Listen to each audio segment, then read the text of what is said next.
She demanded $300,000 to keep me away from Christmas, so I froze every account she touched.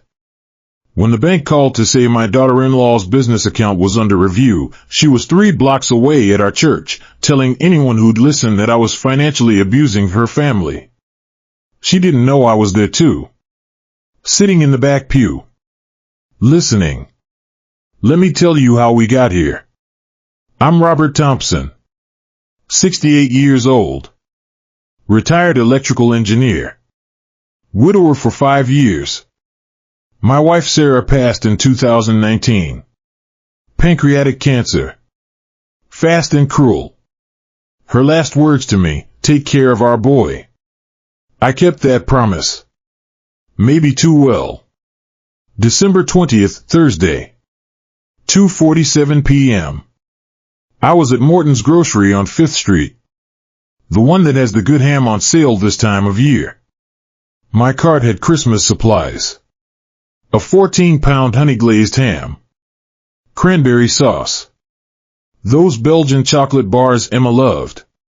The ones shaped like reindeer. Shopping isn't natural for me. Sarah did it for 43 years. I've been learning for 5. The checkout girl smiled. Big Christmas dinner, Mr. Thompson? Just me and the grandkids, I said. That's what I thought, anyway. My phone rang. Amy. My daughter-in-law. Dad, we need to talk. Her voice had that careful quality. Like when engineers deliver bad news to clients. Soft but firm. Sure. What's going on? It's about Christmas this year. I stopped pushing the cart. A woman with a toddler had to go around me. She gave me a look. What about it? Michael and I have been discussing it. We think it's best if you sit this one out. Sit this one out. Like Christmas was a company meeting I could skip. I don't understand. The kids need a more peaceful holiday. Less complication. Complication. That's what I'd become. A complication. I'd been picking Emma up from piano lessons every Tuesday for 2 years. Never missed Jake's hockey games. Last Thanksgiving I brought 3 dishes and fixed their dishwasher while I was there. Can I talk to Michael? He's at work. But we discussed this together. It's a joint decision. Joint decision. Management speak. Make it sound professional. Less personal. Why didn't he call me himself? I'm handling the family coordination right now. Her voice got firmer. Dad, please don't make this difficult. We're establishing healthier boundaries. Boundaries. Sarah used to say that word meant I want something from you but don't want to give anything back. She was usually right. Can I at least drop off presents for the kids? We'd prefer you didn't. We don't want them confused about who's part of Christmas this year. The ham in my cart looked ridiculous now. $42. I'd bought the premium one because Jake always asked for seconds. Is this because of something I did? Pause. Too long. Dad, this isn't about blame. It's about what's healthiest for our immediate family. I hope you can respect that. She hung up. I stood there. Aisle 7. Christmas music playing overhead. Jingle bell rock. People shopping. Smiling. Loading carts with food for families who wanted them there. I looked at my cart. The ham. The sauce. The chocolates. Started putting everything back. The checkout girl watched me. Didn't ask why. Probably saw it on my face. Outside, the December wind was sharp. Cold enough to hurt. I sat in my truck for 15 minutes. Just sitting. Trying to understand what I'd done wrong. Sarah would have known. Sarah could read people. Read situations. I just read circuit diagrams and code. At home, I texted Michael. Can we talk? Just spoke with Amy. I watched the screen. Those 3 dots appeared. Disappeared. Appeared again. 2 hours later, Dad, Amy has her reasons. Let's give everyone space and reconnect after the holidays. Reconnect after the holidays. Like we were colleagues wrapping up a project. I typed, I don't understand what I did wrong. More dots. Longer. It's not about right or wrong. It's about what Amy needs right now. Please respect that. What Amy needs. I put the phone down. Walked to my office. The spare bedroom I'd converted when Sarah got sick. When I was working from home to be near her. Filing cabinets lined one wall. 12 years of paperwork. I opened the top drawer. Folders. Labeled by year. Back to 2013. The year Michael and Amy got married. The year I started helping.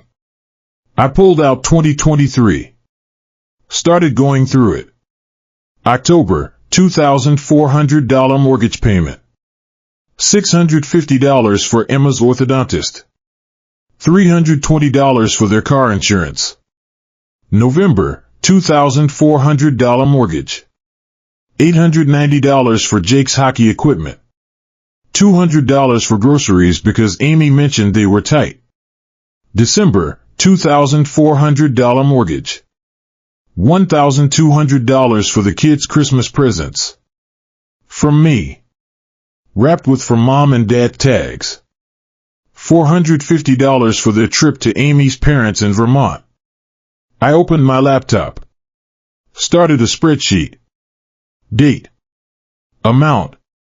Purpose. Notes. By midnight I had 3 years done. By 3 a.m. I had 6. By 5:30 a.m., when the winter sun started coming up, I had all 12 years. Every payment. Every transfer. Every bill. The total sat at the bottom. $537,468.32. I stared at that number for a long time. That was my retirement cushion. My emergency fund. My maybe I'll take that trip to Norway. Sarah always wanted money. Gone. Poured into their life like water into sand. And now I wasn't invited to Christmas. At 7 a.m. my phone rang. Bill Morrison. My friend for 35 years. We worked together at Northeastern Electric. Retired the same year. Bob? You're up early. Didn't sleep. What's wrong? I told him. The call. The ban. The spreadsheet I just finished. Long silence. Then, over $500,000. Yes. Did they ever pay you back? Even once? They said they would. When things improved. When Michael got promoted. When Amy's boutique took off. Did things improve? I thought about Amy's Instagram. Sarah used to check it before she died. Said Amy posted too much. Last month, designer handbag. $3,200. Gucci, the tag said.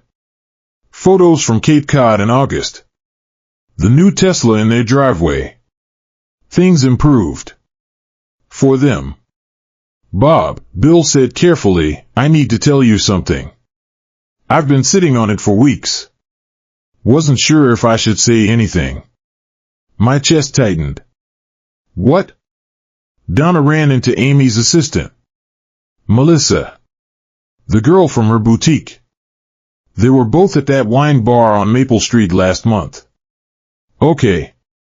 Melissa had a few drinks. Started complaining about work. About Amy. Donna mentioned you, said you were a good guy, always helping your kids. Melissa got quiet. Then she said something about Amy planning to cut ties with you. That there was a letter. What kind of letter? From Amy to Michael. Written back in June. Melissa saw it when organizing files. Something about ending financial dependence and reclaiming independence. She said the phrase "after the holidays" was in there. After the holidays. 6 months ago. Amy had been planning this for 6 months. There's more, Bill said. Melissa felt bad about it. Took a photo of the letter with her phone. For insurance. She said Amy has a habit of blaming other people when things go wrong. Why would she tell Donna this? Because she quit last week. Amy didn't pay her for 3 weeks. Said cash flow problems. Melissa's done protecting her. Does Donna still have contact with Melissa? She does. Melissa said if you ever wanted to see that letter, she'd send it. She thinks what Amy's doing is wrong. An hour later, I had the photo.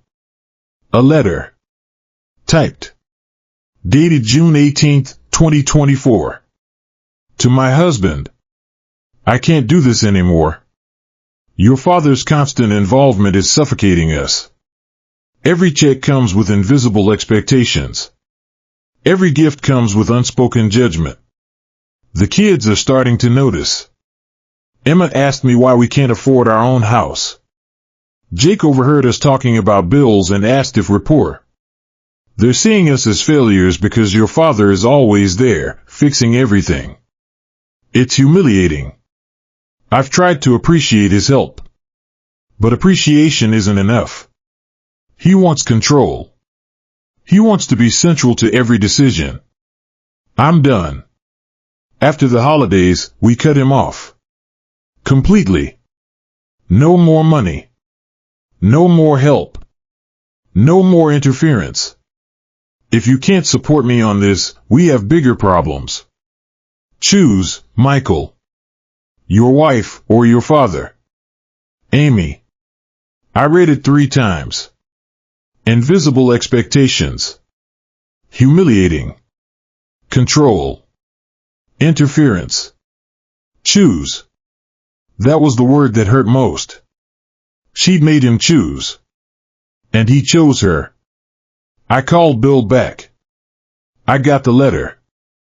And? She's been planning this for 6 months. Michael never told me. Because he already chose Bob. That hurt more than the letter. More than the Christmas ban. My son made a choice 6 months ago. Never warned me. Just let me keep writing checks. Keep picking up Emma from piano. Keep showing up to Jake's games. Let me think I was still part of the family. When the decision to remove me had already been made. Bob, Bill said carefully, what are you going to do? I don't know. You want to come over? Donna can make coffee. We can talk this through. No. I need to think. Don't do anything rash. I won't. I was lying. Because something had shifted. Something I'd kept carefully contained for 12 years. Engineers don't get emotional. We solve problems. This was a problem. Time to solve it. I went back to my office. Looked at the spreadsheet again. $537,468.32. Then I opened my email. Started searching for correspondence with Michael and Amy about money. Found 284 emails over 12 years. Started reading. March 2015, Dad, we're short this month. Could you help with the mortgage? We'll pay you back when my bonus comes. July 2017, Bob, thank you so much for the car repair money. You're a lifesaver. We'll get you back soon. November 2019, Dad, I hate to ask, but Emma's school trip is $850 and we didn't budget for it. Could you? December 2021, Dad, you're the best. Seriously. Don't know what we'd do without you. Every email had "we'll pay you back." None ever did. I created a new folder on my desktop. Evidence. Started copying everything. Emails. Bank statements. Receipts. The photo of Amy's letter. By noon I had 53 pages. PDF format. Proof of every dollar. Every promise. Every lie. My phone rang. Unknown number. I almost didn't answer. But engineers are curious. Mr. Thompson? Young male voice. Nervous. Yes? This is David Chen. I used to work with Michael at Northbridge Financial. I'm sorry to call out of the blue. I got your number from, well, it doesn't matter how. I saw something last night and I couldn't sleep. I think you should know. What did you see? I'm in a fantasy football chat with guys from Northbridge. Michael's in it. Last night around midnight, someone posted a screenshot from Michael and Amy's private family chat. As a joke. MIL drama or whatever. But I met you at the company party 2 years ago. You were kind to me. This didn't feel right. What was in the screenshot? Amy. Talking about you. Pretty harsh stuff. About cutting you off. About you thinking money buys access. Someone thought it was funny. I didn't. Can you send it to me? That's why I'm calling. But Mr. Thompson, you can't tell anyone where you got this. I could get in trouble. You have my word. Okay. What's your email? I gave it to him. Sending now. Mr. Thompson? I'm really sorry. About all of this. Thank you, David. For being brave enough to call. The email arrived 30 seconds later. Screenshot from Thompson Family Red Heart. A group I'd never seen. Wasn't part of. Amy, 11:43 p.m. Finally told Bob he's not coming for Christmas. Like pulling off a Band-Aid. Michael, 11:44 p.m. How'd he take it? Amy, 11:45 p.m. Classic guilt trip. What did I do wrong? Victim mentality. Amy, 11:46 p.m. The man has given us over $500,000 in 12 years and thinks that buys him permanent access. Not how this works. Michael, 11:48 p.m. He's going to be upset for a while. Amy, 11:48 p.m. Let him. We stand firm. No more money. No more access. Clean break after New Year. Amy, 11:49 p.m. Already blocked him on Insta BTW. Don't need him analyzing posts for evidence we're doing better financially. Michael, 11:50 p.m. Probably smart. Amy, 11:51 p.m. I've been researching this. Entire support groups for dealing with controlling in-laws.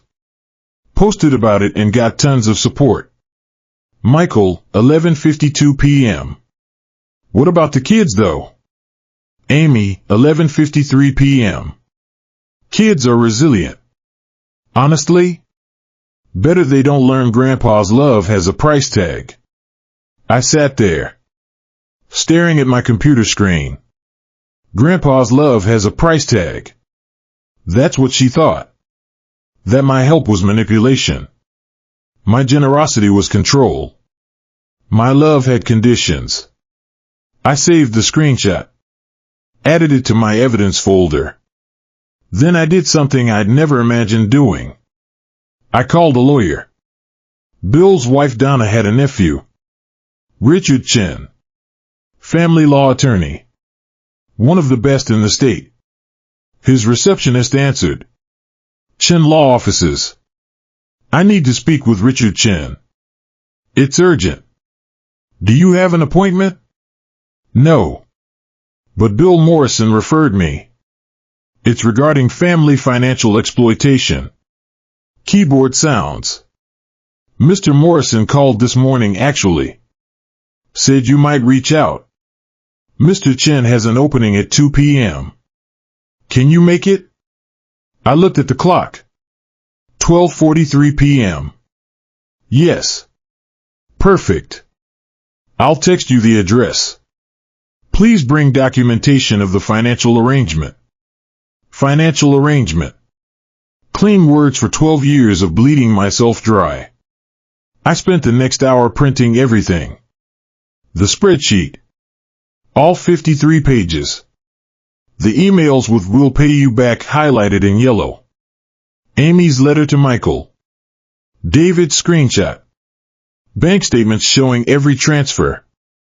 By the time I finished, I had a stack 3 inches thick. Evidence. Proof I wasn't imagining this. Richard Chen's office was downtown. Glass building. Marble lobby. I parked in the garage. Took the elevator to the 8th floor. The reception area looked expensive. Dark wood. Leather furniture. Art that probably cost more than my truck. Mr. Thompson? Professional woman. Mid-30s. Sharp suit. Yes. Mr. Chen is ready. Conference room B. Richard Chen was younger than expected. Maybe 45. Sharp suit. Wire-rimmed glasses. He stood when I entered. Mr. Thompson.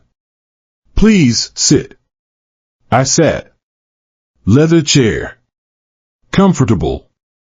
He sat across from me. Folded his hands. Bill called me this morning. Gave me the overview. But I'd like to hear it from you. So I told him. Michael and Amy's wedding 12 years ago. How young they were. How broke. How I'd offered to help temporarily. How temporary became permanent. How I co-signed their mortgage because their credit was bad. Co-signed car loans. Opened joint credit cards to help Amy's credit.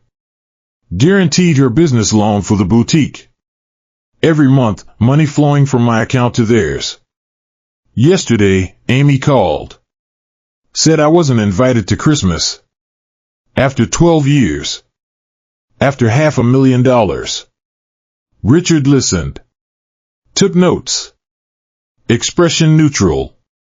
When I finished, he leaned back. Documentation? I slid the stack across the table. He put on reading glasses. Started going through it. The spreadsheet made him pause. Over $500,000. $537,468.32. He kept reading. The emails. The letter. The screenshot. When he reached Amy's group chat messages, his eyebrows raised. Grandpa's love has a price tag? That's what she wrote. He set down the papers. Mr. Thompson, I'm going to be direct. Is that acceptable? Please. You have an exceptionally strong case. Multiple causes of action. Breach of oral contract. Unjust enrichment. Potentially elder financial abuse depending on framing. I'm 68. Does that qualify? Anyone over 65 qualifies legally. But that's not the main issue. He tapped the papers. The issue is you've systematically funded their entire life for 12 years. You're listed as primary or cosigner on virtually everything they own. They're now attempting to sever the relationship without repayment while damaging your reputation. What can I do? Several things. But first, what do you want? I thought about that. What did I want? An apology?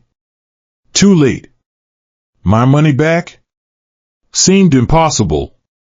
I want them to understand consequences, I said slowly. I want them to realize you can't use people. I stopped. I want my son back.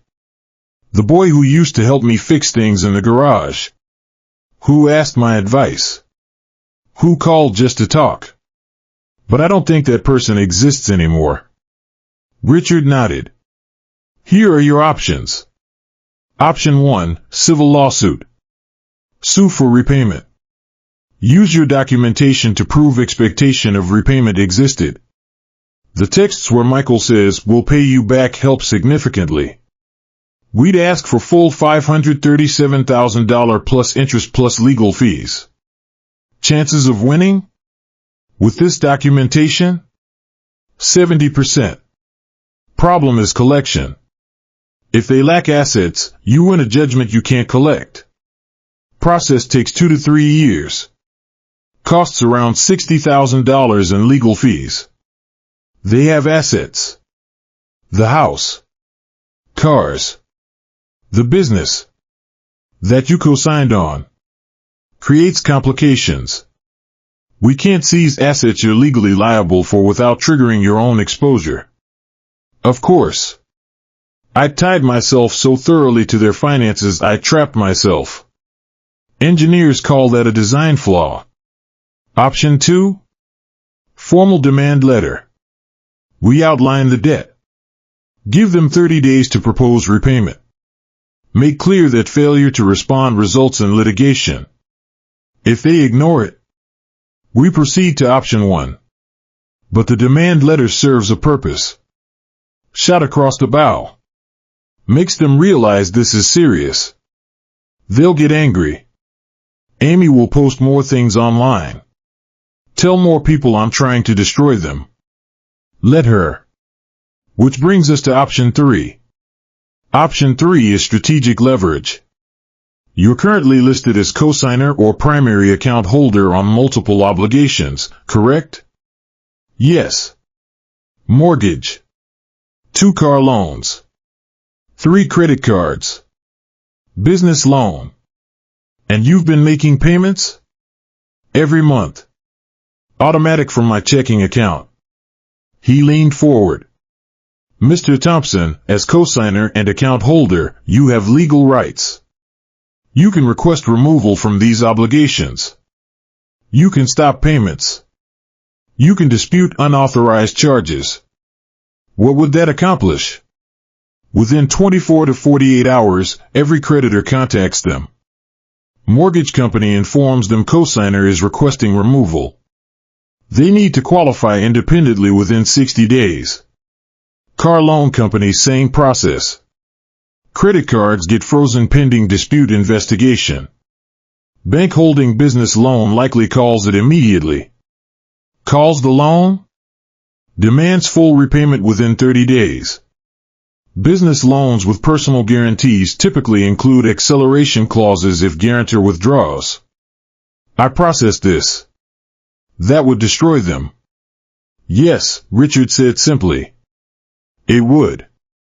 But Mr. Thompson, you're not destroying them. You're removing yourself from a financial arrangement they've decided to end.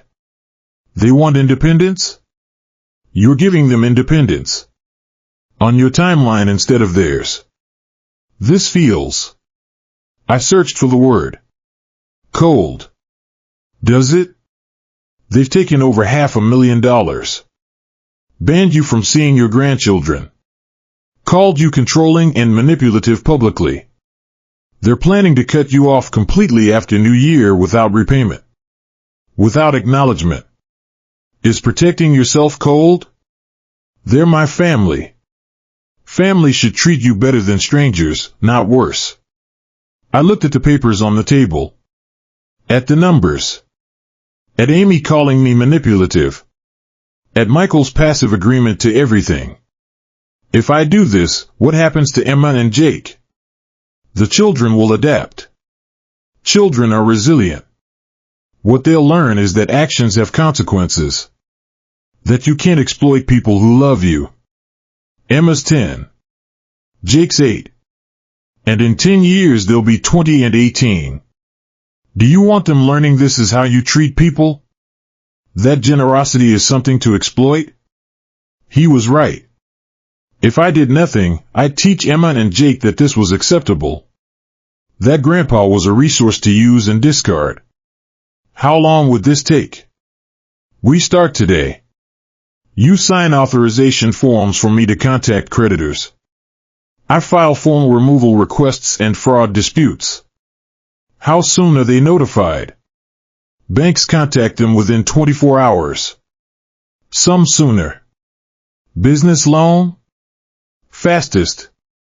When I notify the bank you're withdrawing guarantee, they must immediately inform the borrower. Could happen today. Today. I looked at my watch. 3:17 p.m. December 20th. 5 days before Christmas. Mr. Thompson, I must be clear. Once we start, there's no reversal. You can't unring this bell. Are you prepared for the consequences? What consequences? Michael will call. Angry. Panicked. Begging. Amy will escalate. Post more online. Possibly attempt a restraining order claiming harassment. Restraining order? Won't succeed. You have every right to manage your finances. But she might try. People get desperate when safety nets disappear. I thought about Emma's birthday last September. I'd driven 2 hours to be there. She'd hugged me. Best grandpa ever. I thought about Jake's hockey championship in October. He'd scored the winning goal. Pointed at me in the stands. If I did this, might never see those moments again. But if I didn't, I'd spend my remaining years being their ATM. Their backup plan. Their emergency fund. While they told people I was controlling. Manipulative. Drama. Sarah's last words echoed. Take care of our boy. I'd been taking care wrong. Time to take care right. Let's proceed, I said. Are you certain? I'm an engineer, Mr. Chen. I solve problems. This is a problem. I'm solving it. Richard nodded. Stood. Let's get started. Richard pulled out a folder. Legal forms.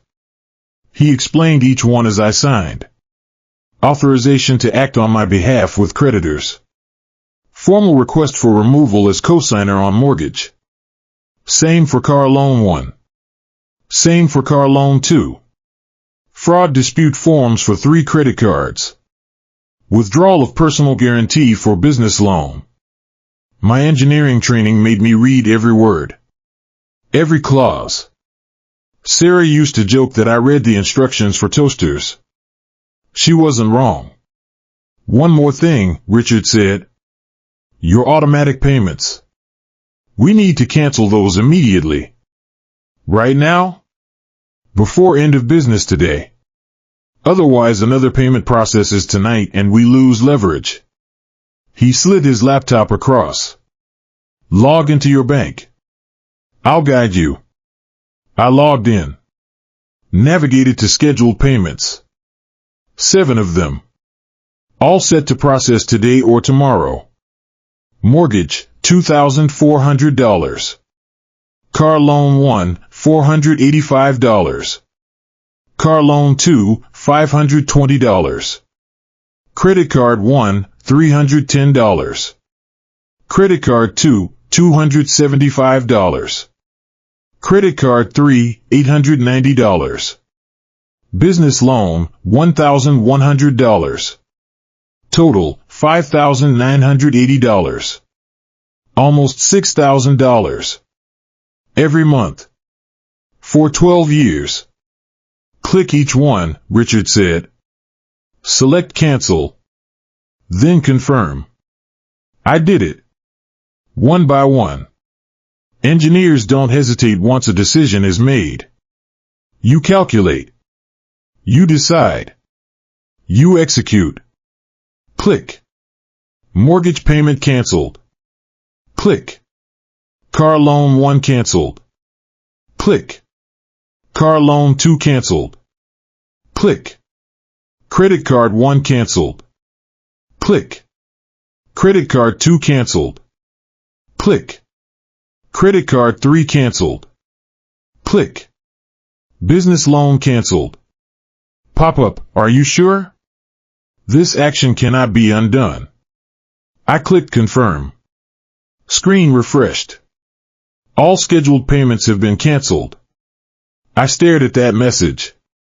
12 years. Ended. In 7 clicks. Mr. Thompson? I looked up. Richard watching carefully. Are you okay? Asked me in a week. He smiled slightly. Fair. He gathered the signed forms. I'm filing these electronically now. Physical copies will mail as well. Creditors receive notification by end of day tomorrow, Saturday. They'll start calling Michael and Amy Monday morning. Monday? Banks don't process weekends typically. So they'll have a peaceful weekend.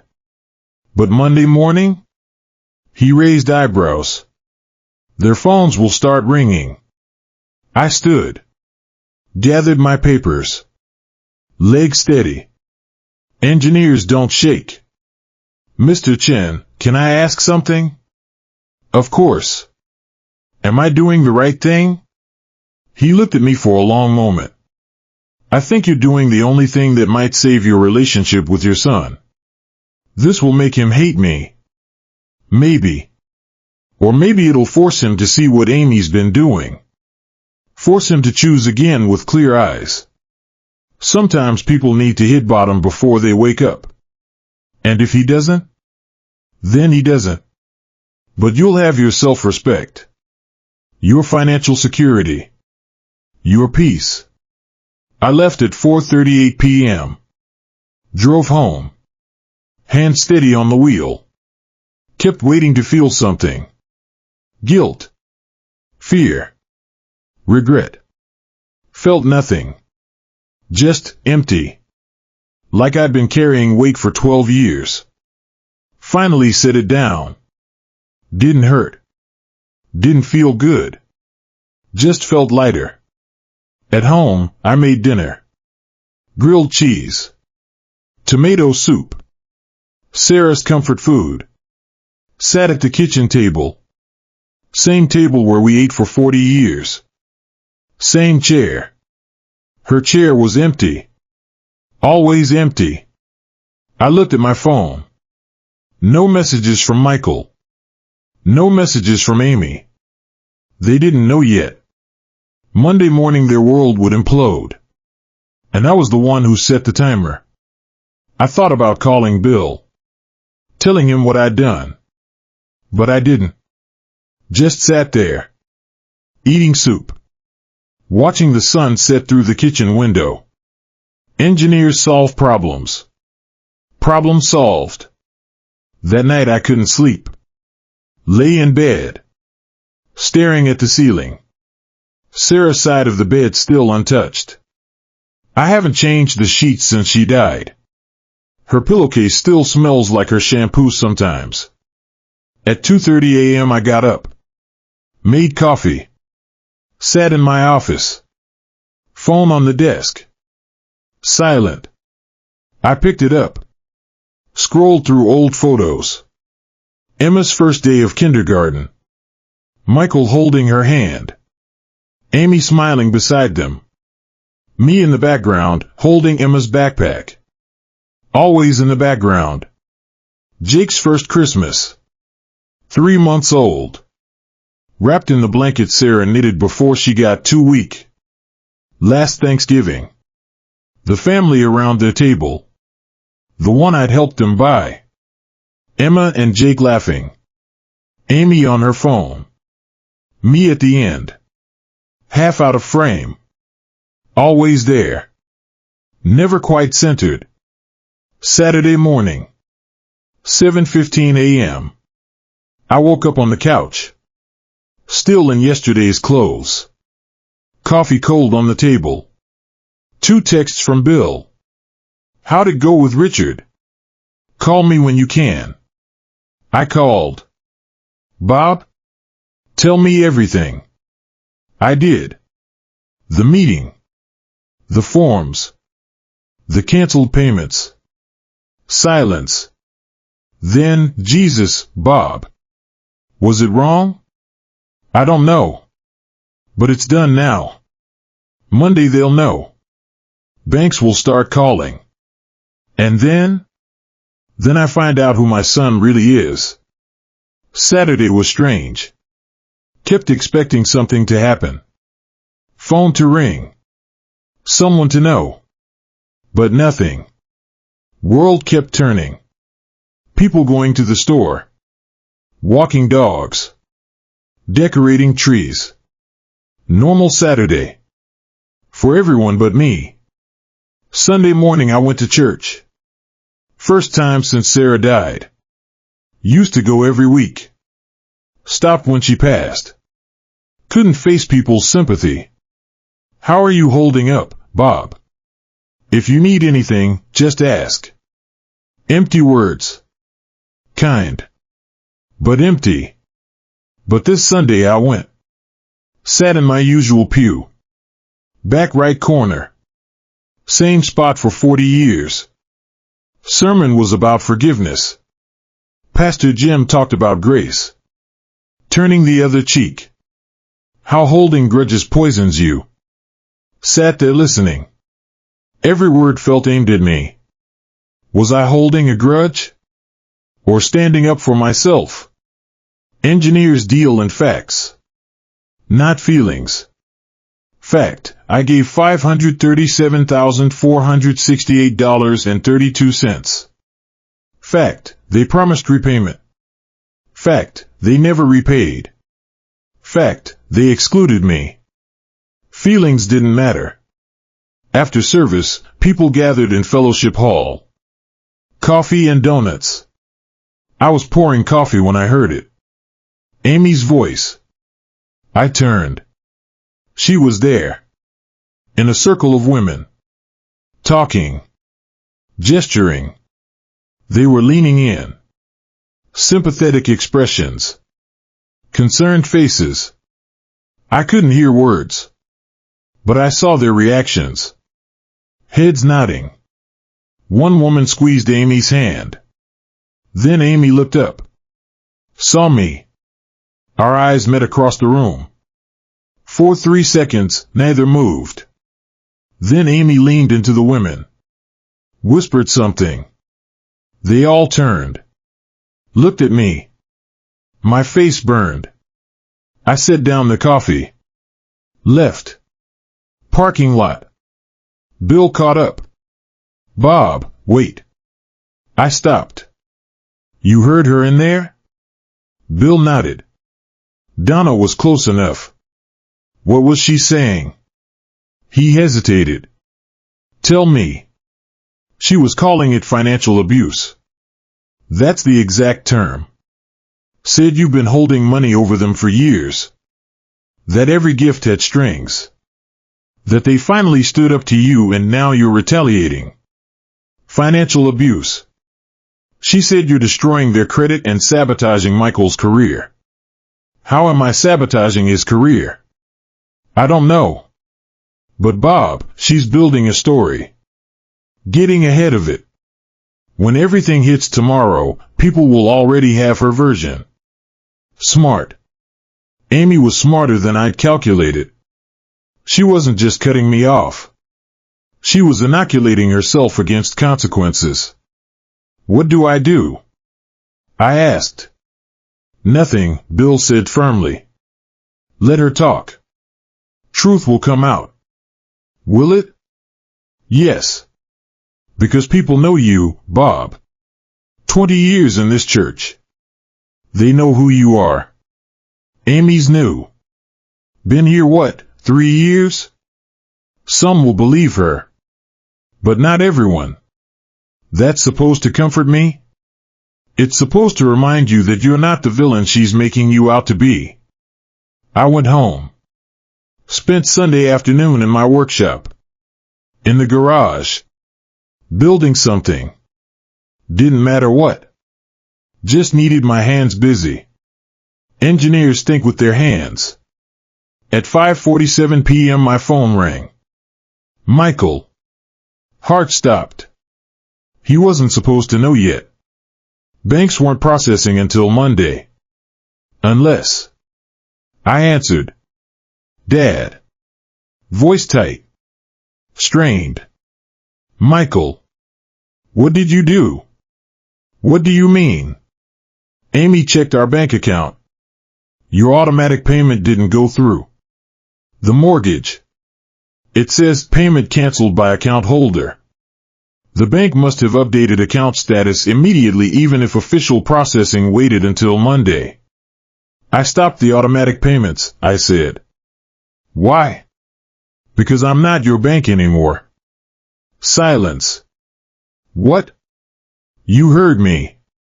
I'm removing myself from all accounts. Mortgage. Cars. Credit cards. Business loan. All of it.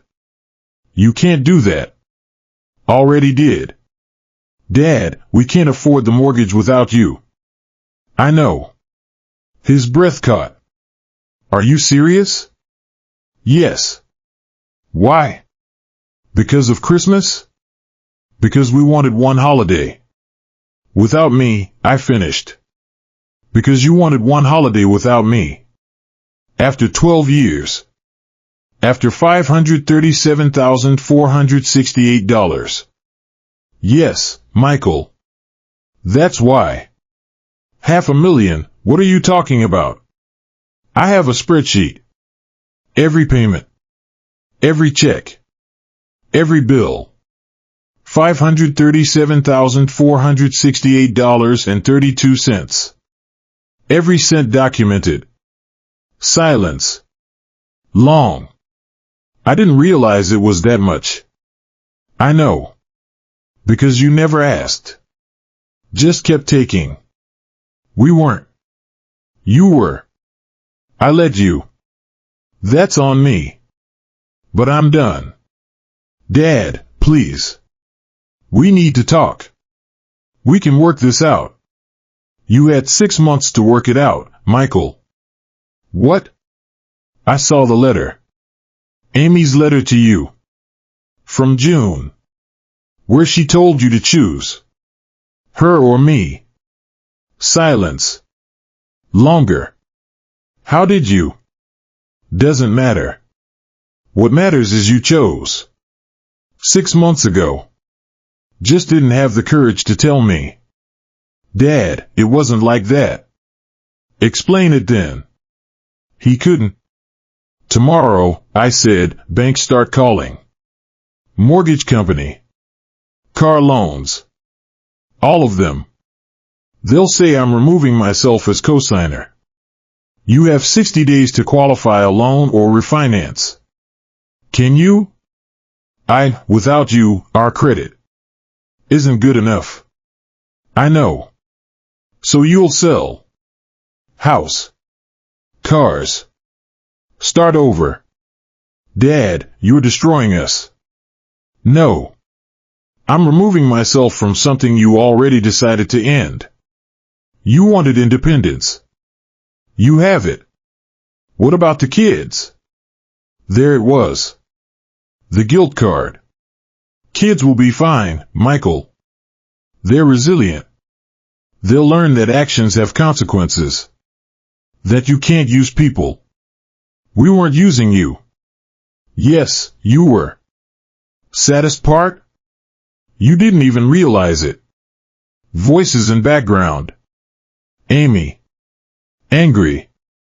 Loud. Michael, who is that? Mom. I mean, Dad. It's Amy. She's upset about the mortgage. Michael. Amy's voice. Furious. Then she was on the phone. Bob, what the hell do you think you're doing? Protecting myself. Protecting yourself? You're destroying us. You're destroying yourselves. I'm removing myself from the blast radius. We'll sue you. For what? Stopping payments on my own accounts? Removing myself from loans I shouldn't have been on? Try it. You're a vindictive old man. Something snapped. I'm the man who paid your mortgage for 12 years. Who bought your cars? Who funded your business? Who made your life possible? And you banned me from Christmas and called me controlling. So yes, Amy. I'm done. Enjoy your independence. I hung up. Phone immediately rang again. Michael. I didn't answer. Rang 4 more times. Then text started. Dad, please. We can fix this. Need to talk face to face. Think about Emma and Jake. How do I explain this to them? Dad, please call back. I turned off the phone. Sat in my workshop. Dark now. Cold. For the first time in 12 years, I felt something unfamiliar. Relief. Monday morning. 7:30 a.m. Turned phone back on. 52 notifications. Missed calls, 27. Text messages, 19. Voicemails, 6. All Michael and Amy. Didn't read them. Didn't listen. Made breakfast. Scrambled eggs. Toast. Orange juice. Sat at the table. Ate slowly. Engineers don't rush. At 9:03 a.m. Bill called. You okay? Don't know yet. Michael called me last night. Midnight. Desperate. Wanted me to talk to you. What did you say? Told him he should have thought of that before letting Amy ban you from Christmas. I smiled despite everything. He tried to say it was all a misunderstanding, Bill continued. That they just needed space. That you were overreacting. Overreacting. I told him $500,000 wasn't an overreaction. He got quiet after that. He genuinely didn't know the total. Because he didn't want to know. Easier to take money and not think about cost. At 9:47 a.m. my phone rang. Unknown number. Answered carefully. Hello? Mr. Thompson? Jennifer Walters from First National Bank. Calling regarding mortgage account for 428 Maple Street.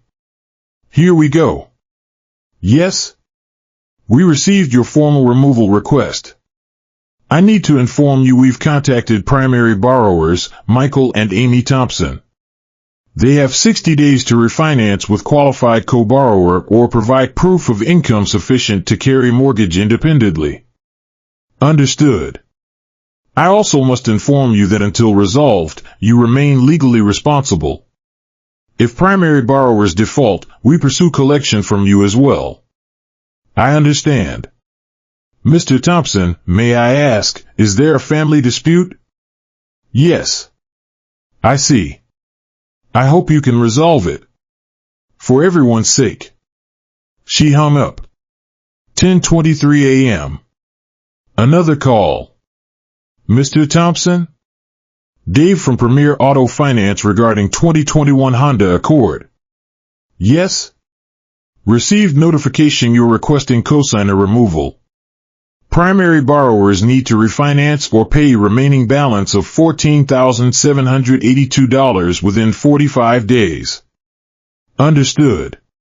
Sir, I'm required to tell you if they can't, vehicle will be repossessed. I understand. Click. 11:06 a.m. Another call. Mr. Thompson? Capital One Credit Services. 11:34 a.m. Another call. Mr. Thompson?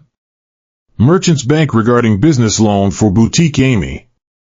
By noon, 7 calls. 1 for each account.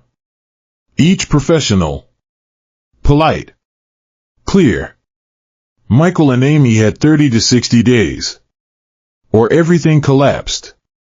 At 12:47 p.m. someone knocked. Looked through peephole. Michael.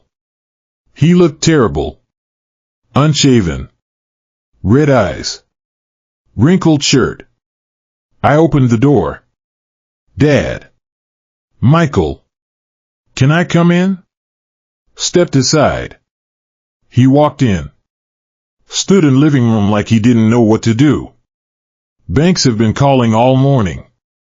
I know. Dad, we can't refinance. Credit isn't good enough. We'll lose house. Cars. Amy's business. Everything. I know. Then why? I looked at my son. Really looked. When did he get older? Lines around eyes. Gray at temples. Sit down, I said. He sat on couch. I took the recliner. Sarah's favorite. Michael, do you know how much money I've given you? You said $500,000. $537,468.32. 12 years. Average $44,789 per year. $3,732 per month. He stared. I never asked you to. Yes, you did. Every time you said you were short this month. Every time Amy mentioned stressed about bills. Every time you said we'll pay you back when things improve. You were asking. We meant to pay you back. When? When we could afford it. Michael, you bought a Tesla last year. Amy posts pictures of designer handbags. 2 vacations this year. When exactly were you planning repayment? He opened his mouth. Closed it. You weren't, I said. Because my help stopped being a loan. Became an entitlement. You stopped seeing debt. Started seeing just what Dad does. That's not fair. Isn't it? Tell me. When did you last thank me? Really thank me? Couldn't answer. When did you last ask how I'm doing? If I'm okay? If I need anything? Silence. You didn't. Because I was just the bank. The safety net. The problem solver. When Amy decided she didn't want me around, you agreed. 6 months ago, Michael. You chose 6 months ago. But kept taking my money. Dad, I'm sorry. So sorry. You're right. All of it. We took you for granted. I took you for granted. Amy convinced me you were controlling. That money came with strings. But it didn't, did it? No. You just wanted to help. I wanted to be part of your life. Part of the kids' lives. But Amy didn't want that. And you chose her. I chose my wife. Isn't that what I'm supposed to do? Not when your wife makes you choose between her and your father. Good partners don't force choices. They find ways for everyone to coexist. He looked at his hands. What do we do now? I don't know, Michael. That's up to you. Can you put the payments back? Just while we figure this out? No. Dad, please. No, Michael. That's over. You wanted independence. You have it. We'll lose everything. Maybe. Or maybe you'll figure it out. Make sacrifices. Do what everyone does when they can't afford their life. What about the kids? What about them? Emma's piano. Jake's hockey. Their school. Friends. If we move, they'll adjust. Kids are resilient. How can you be so cold? That hurt. Cold? I spent 12 years funding your life. Missed trips. Lived frugally. Gave and gave. And I'm cold? I didn't mean. You did. Because in your mind, I'm supposed to keep giving. No matter what. No matter how you treat me.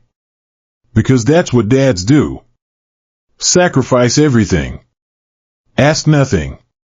Just be grateful to be allowed in your life. Dad. I'm done, Michael. I'm 68. Maybe 20 good years left if I'm lucky. Not spending them being your unpaid, unappreciated backup plan. He sat there, tears running. I love you, Dad. I love you too. But love isn't enough. Not without respect. What can I do to fix this? Thought about that. Sell the house. Sell the cars. Close Amy's business if necessary. Move into an apartment you can afford. Live within your means. Pay your own bills. Stand on your own. And then maybe we rebuild. But not before. Not rescuing you again. How long? A year? 2? However long it takes. Dad, I can't not see you for years. You were planning not to see me starting this Christmas. Indefinitely, according to Amy's letter. What's the difference? No answer. He stood. Walked to door. Turned back. I'm sorry. For everything. For not standing up. For letting Amy, for everything. I know you are. Is there any way to stop this? The banks. The removal. Yes. I can call my lawyer now. Cancel everything. Put payments back. Hope in his eyes. But I won't, I finished. Hope died. Then I guess this is goodbye. For now. He left. I sat in the recliner for a long time. House quiet. Empty. Waited to feel guilty. Waited to feel regret. Felt neither. Just felt free. Week 1 after. Days blurred together. Phone kept ringing. Mostly Michael. Sometimes Amy. I didn't answer. Bill called Tuesday. How you holding up? Fine. Liar. I smiled despite myself. Maybe.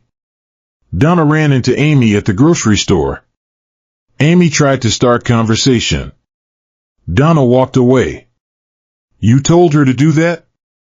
Didn't have to. Donna has strong opinions about people who mistreat their family. Amy's telling everyone I'm abusive.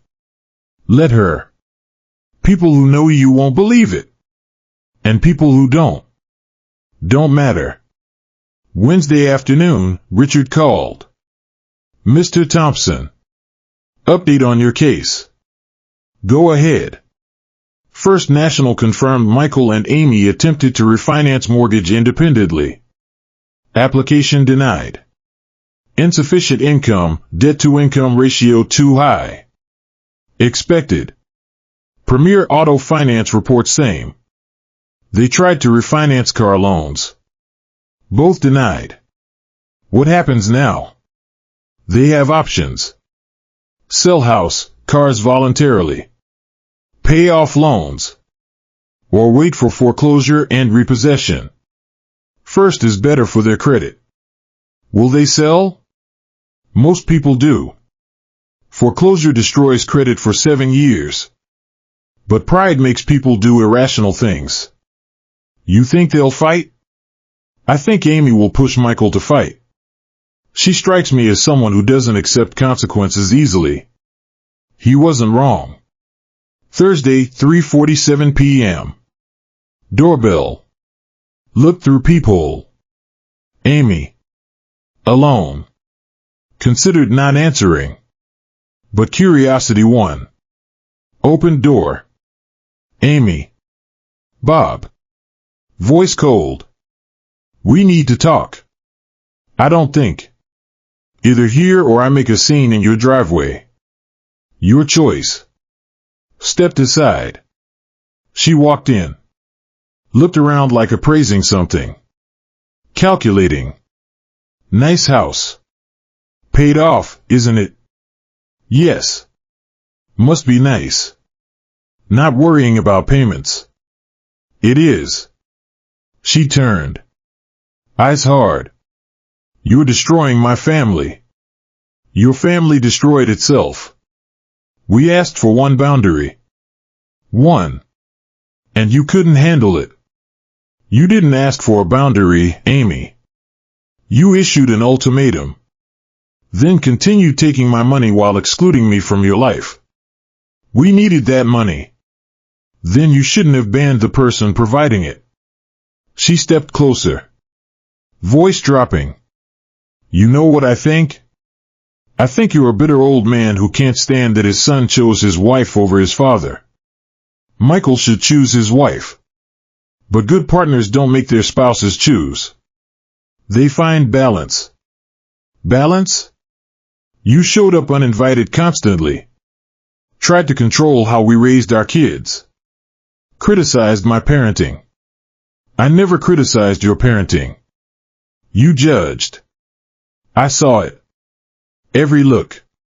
Every comment. Emma seems tired. Jake's been on that screen a long time. Constant judgment. That wasn't judgment. That was concern. Same thing from where I'm standing. We stared at each other. Why did you really come here, Amy? To make you a deal. What deal? Reinstate the payments. All of them. Give us 2 years to refinance. In exchange, you can see the kids. Supervised. Once a month. I actually laughed. You're negotiating with my own grandchildren? I'm protecting them from a toxic relationship. Toxic? I'm toxic? You're manipulating Michael with money. That's financial abuse. I've researched it. I stopped giving money. That's the opposite of manipulation. You're punishing us because we set boundaries. I'm protecting myself because you're users. Her face went red. Users? We never asked for your help. Every single month. For 12 years. You asked. We were struggling. Then struggle. Figure it out. Like everyone else. We can't afford. Then sell. Downsize. Adjust. That's life, Amy. What about the kids' schools? Their friends? Their activities? They'll adjust. You'd uproot your grandchildren to prove a point? I'm not uprooting anyone. You did that when you decided money was more important than family.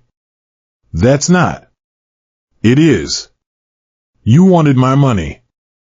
Not me. When I stopped being useful, you cut me out. Now consequences arrived and suddenly I'm supposed to rescue you again? No. She was shaking. Rage or fear, couldn't tell. Michael was right. You've changed. Since Sarah died, you're not the same. That landed. You're right, I said quietly. I'm not. Sarah would have told me to keep helping. Keep sacrificing. Keep being there no matter what. But Sarah's gone. And I'm tired, Amy. 12 years tired. So you're throwing away your relationship with your son? Your grandchildren? For what? Pride?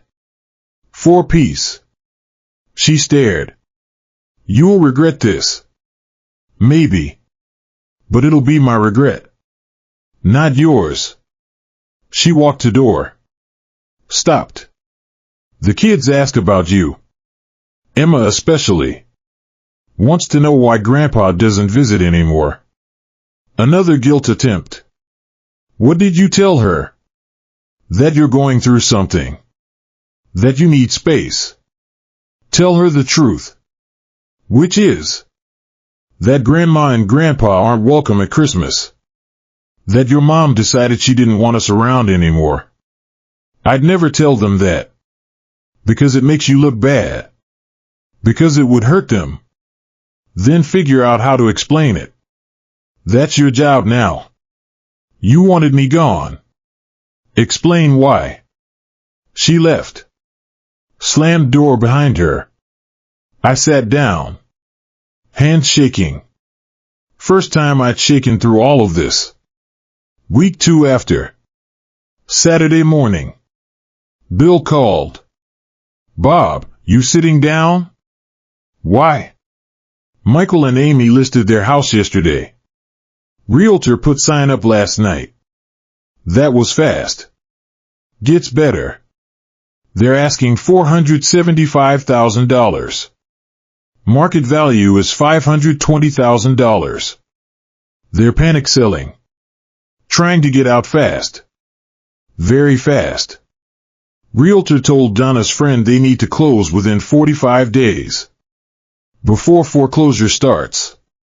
Will they get it? In this market? Probably. But they're leaving money on table. Not my problem. Bob, I'm proud of you. I know this is hard. But you're doing the right thing. Am I? Yes. You taught Michael a lesson he needed to learn. At what cost? Whatever it costs. Some lessons are expensive. Sunday. No church. Couldn't face people. Couldn't face sympathy or judgment. Stayed home. Worked in garage. Built a birdhouse.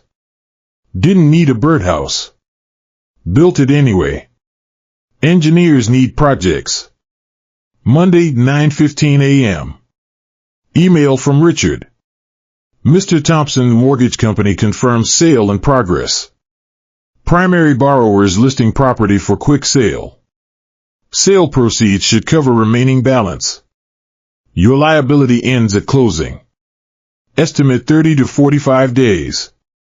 Richard Chen, ESQ. Relief. 1 debt down. Tuesday afternoon. Mailbox. Letter. Emma's handwriting. Dear Grandpa. Mom says you're busy. I miss you. Jake misses you too, but he won't say it because he's a boy. I'm learning a new piano song. It's called Clair de Lune. It's really hard, but my teacher says I'm doing good. We're moving. Mom and Dad say we're getting a new house. Smaller. I have to share a room with Jake. He's messy. I don't want to change schools. All my friends are here. Mom says you're sick. Are you okay? Is it because of Grandma? I miss Grandma too. Can you come visit? Mom says maybe later, but I want to see you now. Love, Emma. P.S. Jake drew you a picture, but he won't let me send it because he says it's ugly. It's not that ugly. I read it 3 times. Then cried. First time since Sarah died. Really cried. Because Emma thought I was sick. Because they told her I needed space. Because I missed her. Because kids shouldn't be caught in adult wars. But I didn't call. Didn't write back. Because nothing changed. Amy still banned me. Michael still chose her. And I was still done. Week 3 after. Wednesday. 2:17 p.m. Phone rang. Unknown number. Hello?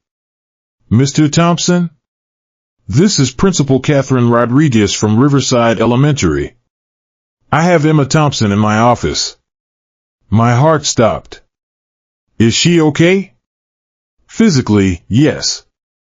Emotionally, she's very upset. She's asking for you. Her parents aren't answering calls. School emergency card lists you as secondary contact. What happened? She got in a fight. Well, not a physical fight. Verbal altercation with another student. Emma told the student her grandfather was dying. Student said that wasn't true, that Emma was lying for attention. Emma became hysterical. Dying. I'm not dying. That's what we gathered. But Emma seems to believe you're seriously ill. Is there a family situation we should be aware of? It's complicated. Mr. Thompson, can you come get her? She's very distressed. Won't stop crying. Keeps asking for you. Every instinct screamed yes. Where are her parents? We've called 4 times. Both phones go to voicemail. Probably ignoring school calls. Too busy dealing with house sale. Business closure. Financial collapse. I'll be there in 20 minutes. Thank you. I drove faster than I should have. Arrived in 17 minutes. Principal's office. Emma sat on a couch. Small. Face red. Eyes swollen. Grandpa. She ran. Hugged me. Held tight. I thought you were dying. I'm not dying, sweetheart. I'm healthy. I promise. Mom said you were sick. That you needed space. That we couldn't visit because you weren't feeling good. I looked at Principal Rodriguez. She looked back meaningfully. Can I take her home? Yes. I'll mark her as signed out with authorized guardian. But Mr. Thompson? The parents need to update us on family situation. Emma's teachers report she's been distracted. Grade slipping. Now this incident. I'll make sure they know. We left. Emma held my hand. Quiet now. Exhausted from crying. Grandpa? Yes? Are you mad at Mom and Dad? Truth or comfort? Yes. Because of me and Jake? No. Never because of you and Jake. Then why? Sometimes adults disagree. Make mistakes. Hurt each other. Did you hurt them? I think we hurt each other. Can you say sorry? It's more complicated than sorry, Em. Grandma always said sorry fixes things. Grandma was wise. But sometimes things are too broken for just sorry. We pulled into my driveway. Is this where Grandma lived? Yes. This was our home. Can I see her stuff? Of course. Inside. Emma walked through like a museum. Touching things. Remembering. This is where she taught me to knit. That's where she read to you. Her chair. Can I sit in it? Always. Emma climbed into Sarah's recliner. Curled up. Small. Tell me about Grandma. So I did. Told her how Sarah and I met. How she made me laugh. How she was strong when I was weak. Kind when I was harsh. How she loved being a grandma. How Emma was her pride. She thought I was special. She knew you were special. I miss her. Me too. Emma fell asleep in the chair. Worn out. I called Michael. 4 times. Finally answered. Dad? Your daughter had a breakdown at school. I picked her up. She's here. What? Why didn't they call us? They did. 4 times. Silence. We were meeting with realtor. Emma thinks I'm dying. What? She told her class I'm dying. Got in a fight about it. Became hysterical. Do you know why she thinks that? Amy said, we told the kids you were sick. That you needed space to get better. So instead of telling the truth, you scared her? We were trying to protect them. From what? From knowing their grandmother made a choice? From understanding actions have consequences? They're 8 and 6. Old enough for simple truth. Grandpa and Mommy had a disagreement. We're working on it. Not Grandpa is dying. I'm sorry. Really? Can you bring her home? What home, Michael? The one you're selling? Pause. We close next week. Moving to an apartment. Where? Other side of town. 2-bedroom. Emma and Jake share. School district? Different one. They start new school after winter break. Emma doesn't want to change schools. She doesn't have a choice. Yes, she does. She could stay with me. Silence. Long. What? Both of them. Could stay with me. Until you're stable. Finish school year here. Same district. Same friends. Dad. I have room. 3 bedrooms. Paid off house. Stable. Emma and Jake get consistency during your transition. Amy would never agree. Amy doesn't have much leverage right now. Are you serious? Yes. Why? After everything? Because Emma is crying in her grandmother's chair thinking I'm dying. Because Jake drew me a picture he thinks is too ugly to send. Because they're innocent in this mess we made. I need to talk to Amy. Do that. But Michael? They're my grandchildren. I love them. This isn't about you or Amy. It's about them. I'll call you back. He did. 3 hours later. Emma was awake. Eating grilled cheese. Her comfort food too. Like her grandmother. Dad? Michael. Amy says no. Absolutely not. She doesn't trust you with the kids. Trust me? She thinks you're manipulating. Using kids to control us. By offering stability during your chaos? Her words, not mine. What do you think? Long pause. I think you're trying to help. But I think you're also still angry. And I don't know if those things can coexist. Fair. I need to come get Emma. All right. 30 minutes later. Michael arrived. Came to door. Saw Emma. Hey, baby girl. Hi, Daddy. Ready to go home? Can I stay with Grandpa? Michael's face fell. Not tonight, Em. But I like it here. It smells like Grandma. I know. But we need you home. The apartment isn't home. It will be. You'll see. Emma hugged me. Held tight. Love you, Grandpa. Love you too, sweetheart. Are you really not dying? Really? Promise. Then why can't I see you? Looked at Michael. He couldn't answer. Sometimes, I said carefully, adults need time to fix things. But I'm always here. Always. Even if Mom doesn't want you to be? Michael inhaled sharply. Even then, I said. They left. I watched them drive away. Stood in doorway long after car disappeared. Week 4 after. House sold.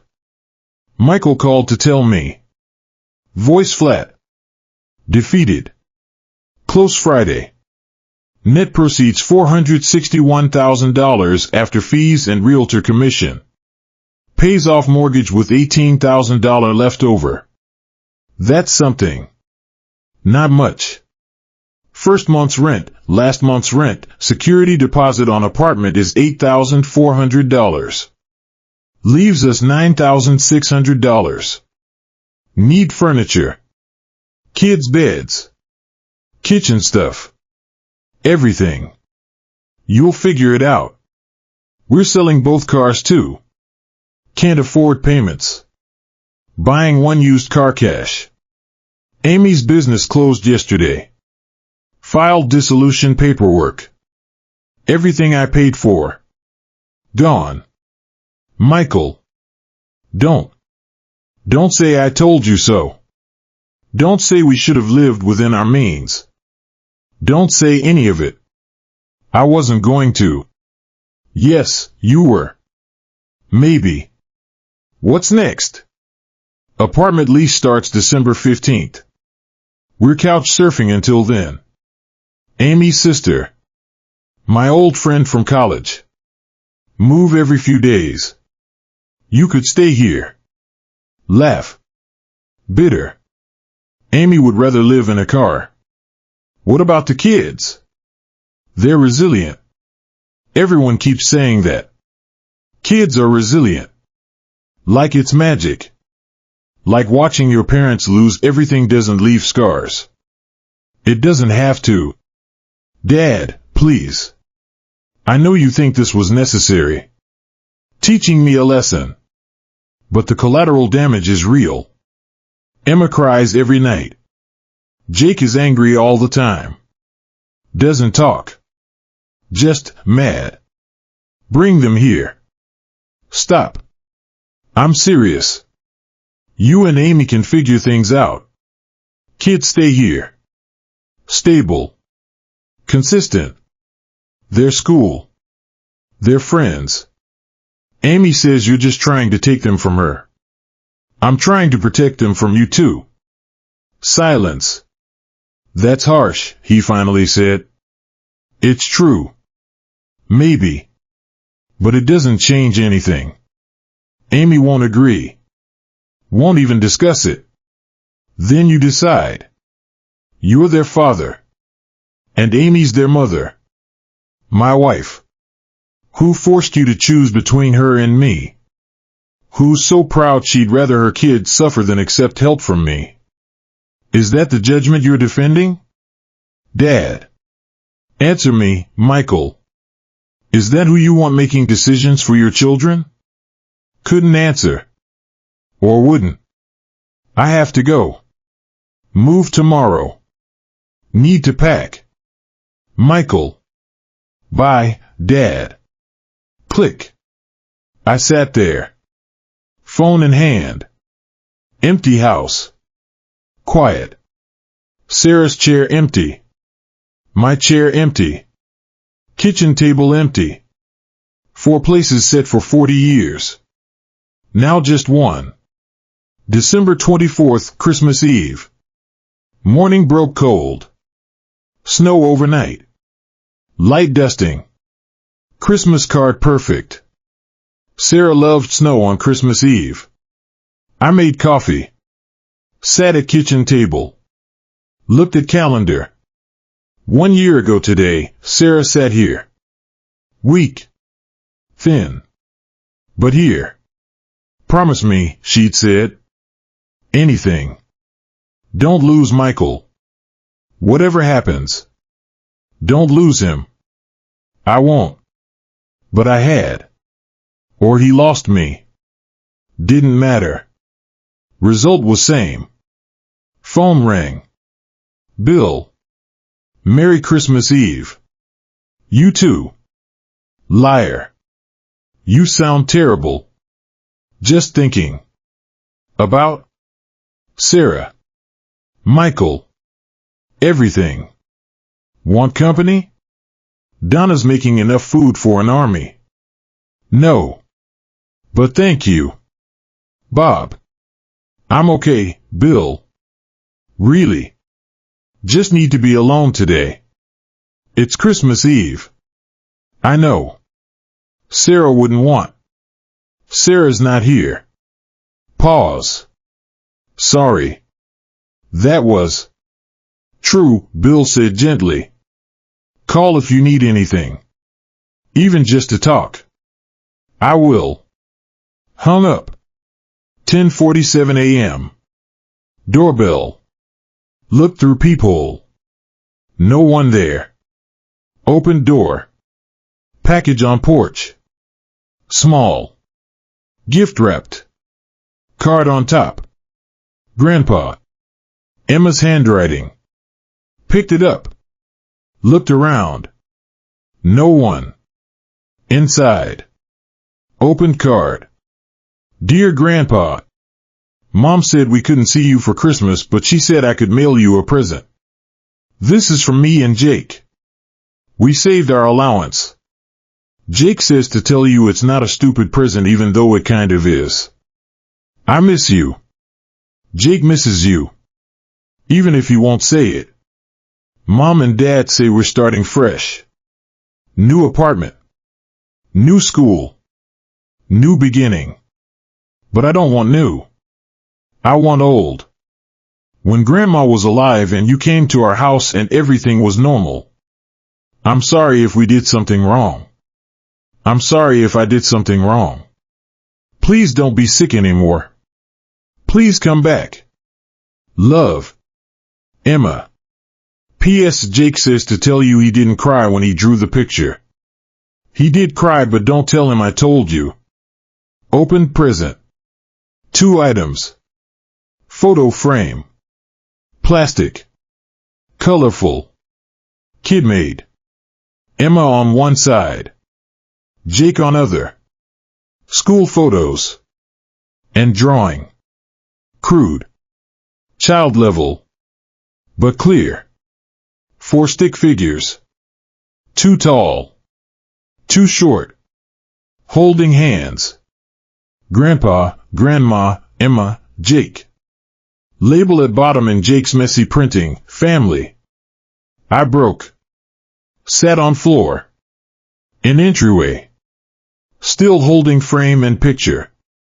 And sobbed. Because Emma thought she did something wrong. Because Jake cried drawing a picture. Because they were caught in a war they didn't start. Because Sarah wasn't here to fix this. Because I didn't know how. Sat there. Don't know how long. Eventually got up.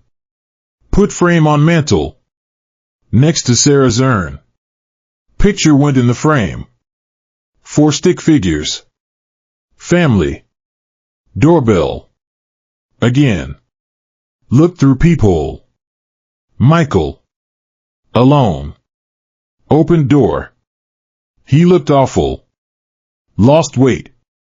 Aged. Broken. Dad. Michael. Can I come in? Stepped aside. He walked past. Saw frame on mantle. Kids made you that. I know. Emma insisted on mailing it. Amy said no. Emma cried for an hour. Amy finally gave in. Where are they now? Apartment. Amy's with them. Setting up Christmas tree. Small one. Cheap. All we could afford. Why are you here? He turned. Eyes red. Because I can't do this anymore. Do what? Pretend you're the villain. Pretend Amy's right. Pretend this was necessary. Michael. Let me finish. Please. I waited. You were right. All of it. We used you. Took advantage. Got comfortable with your safety net and forgot it was a privilege, not a right. Amy convinced me you were controlling. That money came with strings. But it didn't. You just wanted to be part of our lives. Yes. And I let her push you out. Because it was easier. Because Amy is forceful. Because standing up to her means fighting. And I'm tired of fighting.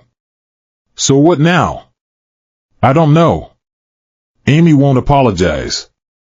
Won't admit fault. Blames you for everything. Losing house. Cars. Her business. All your fault for overreacting. Does she plan to pay me back? Ever? He laughed. Bitter. Pay you back? Dad, we have $1,200 in checking account. Rent is $2,800 per month. I took a second job. Nights. Weekends. Amy's working retail. Part-time. We're barely surviving. I'm sorry. Don't be. You were right. We couldn't afford our life. Live beyond means. Your money enabled it. Now we're facing reality. It's brutal. but real. What about the kids? Struggling. Emma cries. Jake acts out. New school after break. They hate it. Miss their friends. Miss their rooms. Miss their life. Bring them here. Dad. I'm serious. You and Amy need time to rebuild. Kids need stability. They can stay here. Finish school year. Same school. Same friends. See you on weekends. Amy. Amy's not invited. Neither are you. Just Emma and Jake. He stared. You do that? After everything? They're my grandchildren. This isn't about you or Amy. It's about them. But, Michael, look at me. I'm 68. Healthy now. But who knows how long? 1 year? 5? 10? However long I have left, I want to spend it with them. Not fighting with you. What about me? What about you? Do you forgive me? Thought about that. I don't know. Ask me in a year. Or 5. But this isn't about forgiveness. It's about Emma crying herself to sleep. Jake drawing pictures he thinks are ugly. Kids who did nothing wrong paying for adult mistakes. Amy will never agree. Then you decide. Override her. Be their father. I can't do that to her. You're already doing it to them. He flinched. That's not fair. It's true. You chose Amy over me. Fine. I accept that. But choosing Amy over your kids? That's different. Silence. Long. I need to think. Don't think too long. School break is 2 weeks. After that, new school. New life. Harder to change. He nodded. Started to leave. Stopped at door. Dad? Yes? Merry Christmas. You too, son. He left. I stood in doorway. Watching him drive away. Again. Sarah's voice in my head. Don't lose him. I'm trying, I whispered. I'm really trying. December 25th, Christmas morning. Woke early. 6:23 a.m. House silent. Made coffee. Sat at table. Last Christmas, Sarah sat here. Too weak to eat. But here. We watched the snow. Held hands. Next year, she'd said, you'll be alone for Christmas. Don't say that. It's true. And it's okay. You'll be okay. I won't. You will. You're stronger than you think. She was wrong. Wasn't stronger. Just alone. 8:17 a.m. Doorbell. Looked through peephole. Emma and Jake. Michael behind them. Alone. Open door. Grandpa. Emma hugged me. Jake hung back. Shy.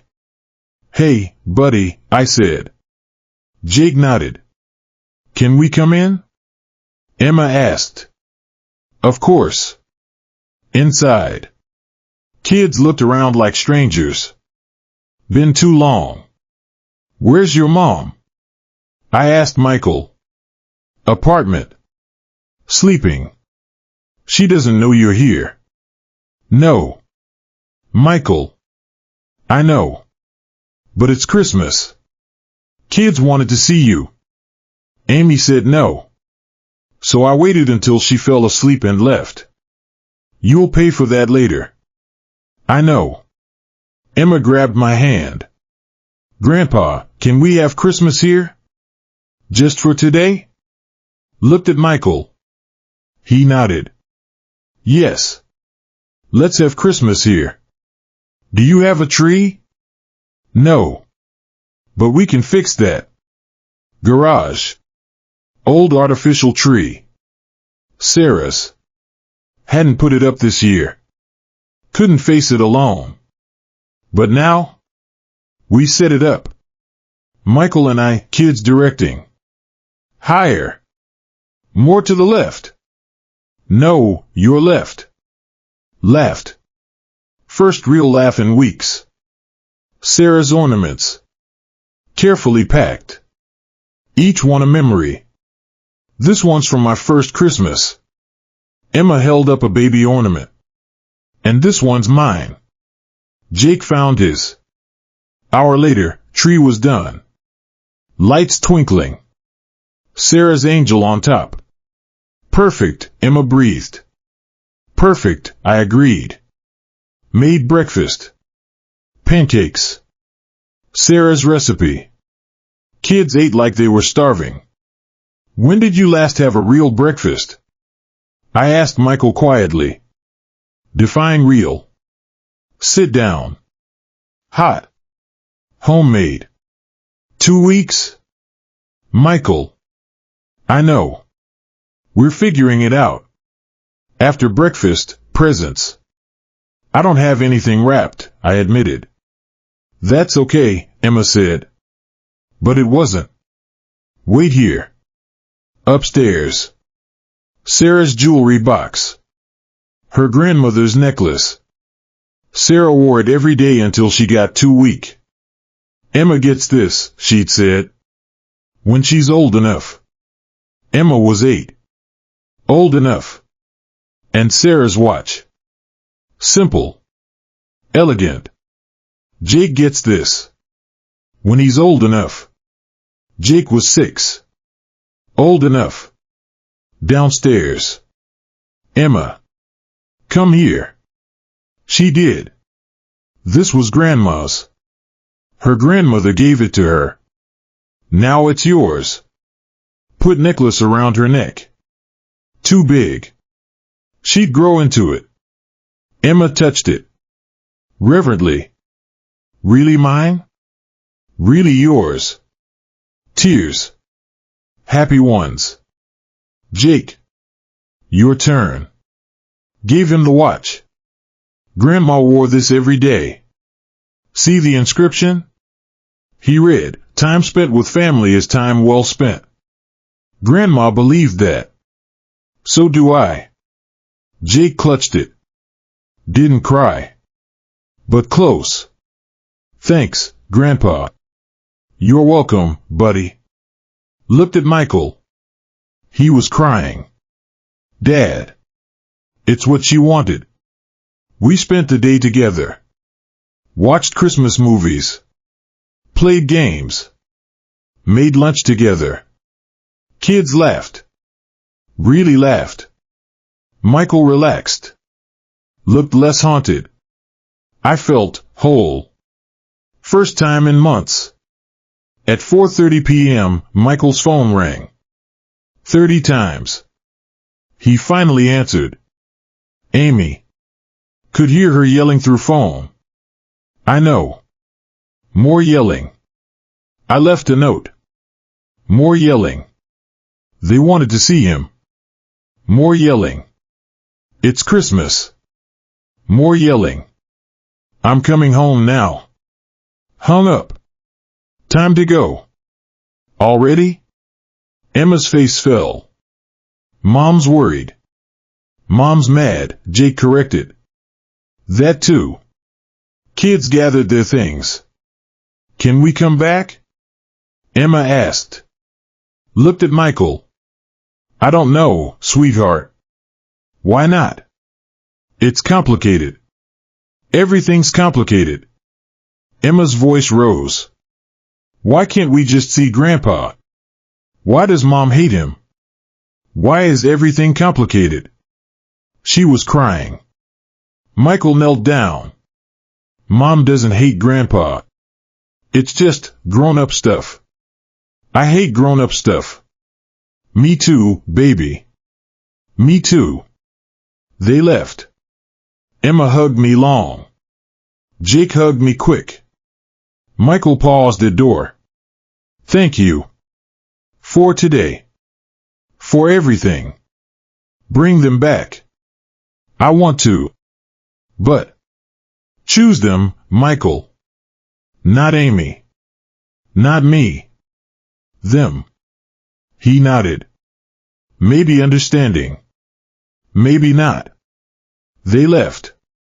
I stood in doorway. Tree lights twinkling behind me. House quiet again. But warmer. Because for one day, I had Christmas.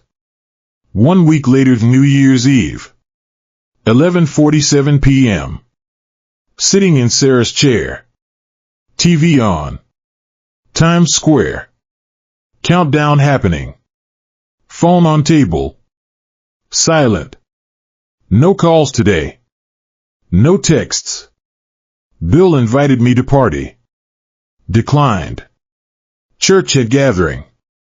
Declined. Just me. The chair. The memories. 13 minutes until New Year. 366 days since Sarah died. Leap year. 1 extra day without her. Wondered what New Year would bring. More silence? Reconciliation? Nothing? At 11:58 p.m., doorbell rang. Who visits at 11:58 p.m. on New Year's Eve? Peephole. Michael. Emma and Jake. Suitcases. Open door. Dad. I made a choice. Michael. Kids are staying with you. 3 months. Through end of school year. Then we'll reassess. Does Amy know? She will. But I'm not asking permission. I'm telling her. For once, I'm choosing what's right for them over what she wants. Emma rushed in. Hugged me. We're staying with you, Grandpa. Jake followed. Shy smile. Where's your mother? I asked. Apartment. I left her a note. Told her I'll come by tomorrow to talk. But kids are staying here. Final. Michael, she'll. I know. And I'll deal with it. But I'm done, Dad. Done choosing her feelings over their needs. Done enabling her control. Done being weak. He was shaking. Are you sure? No. Terrified. But yes. I'm sure. Set suitcases in hallway. They have school January 3rd.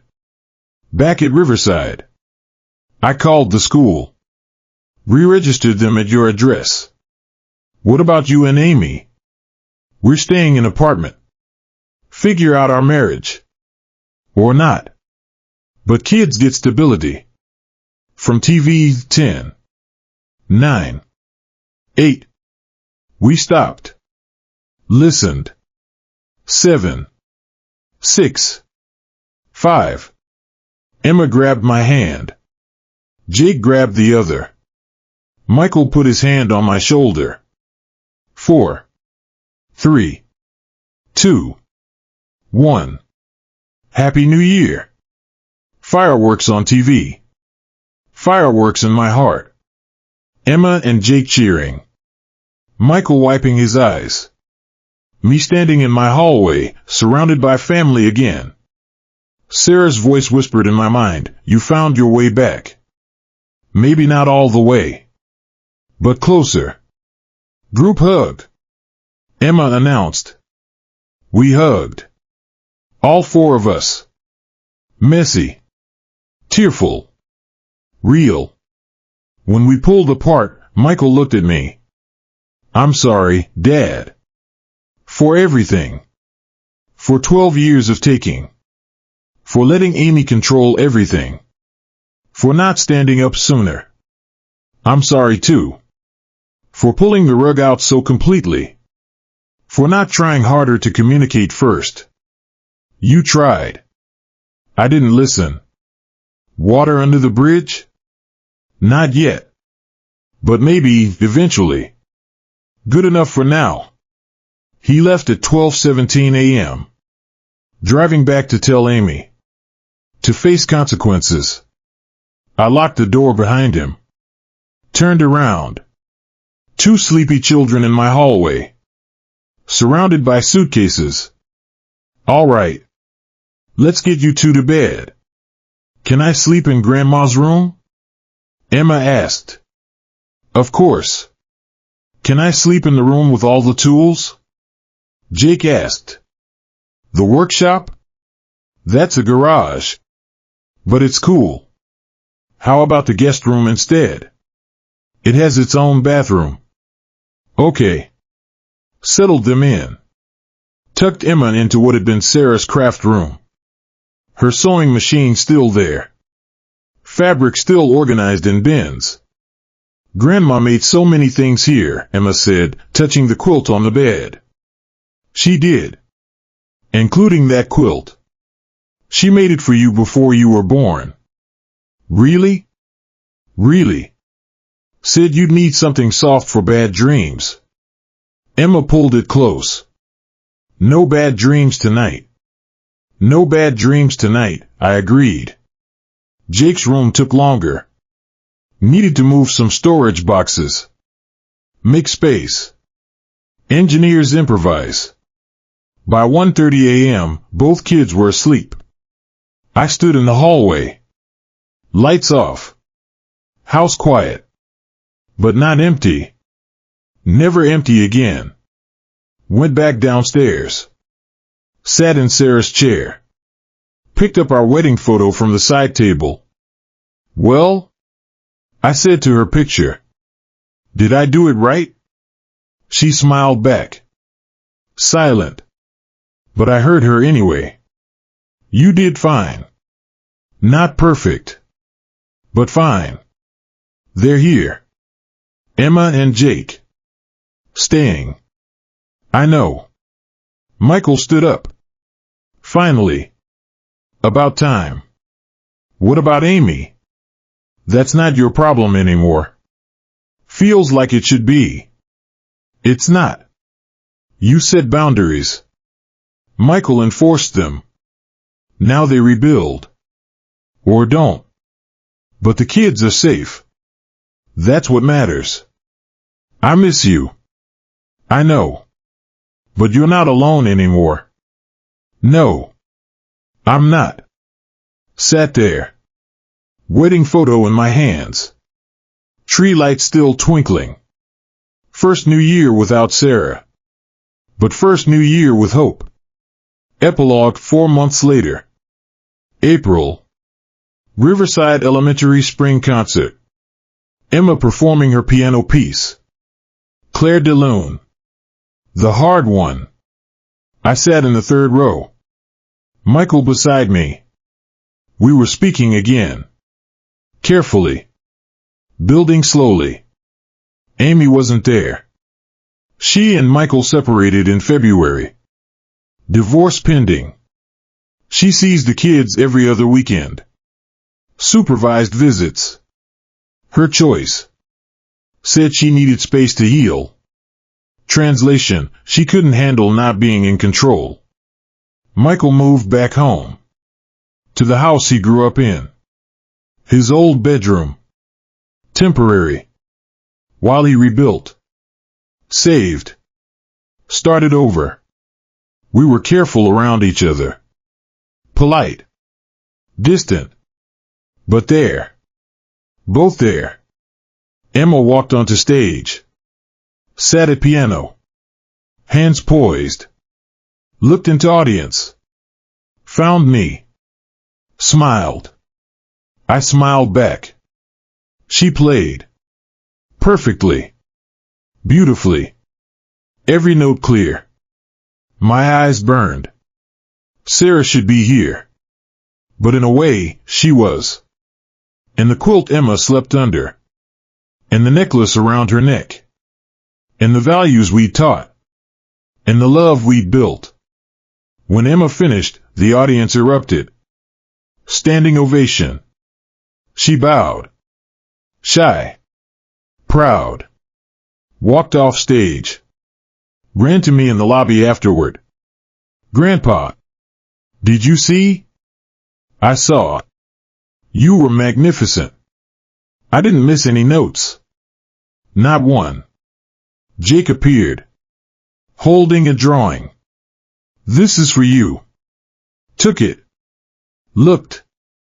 2 stick figures. One tall. One small. Holding hands. Me and you fishing, Jake explained. Can we go fishing soon?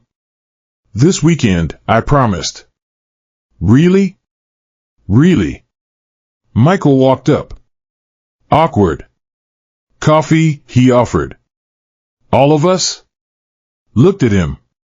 Really looked. Thinner still. Tired. But lighter. Like he'd set down weight too. Coffee sounds good. We went to the diner. Sarah's favorite. Kids got hot chocolate. Michael and I got coffee. Emma told stories. Jake showed more drawings. Michael and I mostly listened. But occasionally our eyes would meet. Brief. Careful. Building. Slowly. The engineer way. Calculate. Plan. Execute. We'd broken. Both of us. But broken things can be rebuilt. Not the same. Never the same. But functional. Stable. Strong enough. That night, after kids were asleep, I sat in Sarah's chair. Pulled out my spreadsheet. The famous spreadsheet. $537,468.32. Never getting that back. I knew that now. Deleted the file. Emptied the trash. Gone. Because Emma was upstairs sleeping in Sarah's quilt. Because Jake was across the hall dreaming about fishing. Because Michael was trying. Really trying. Because Sarah was right. Time spent with family is time well spent. Even when it costs everything. The end.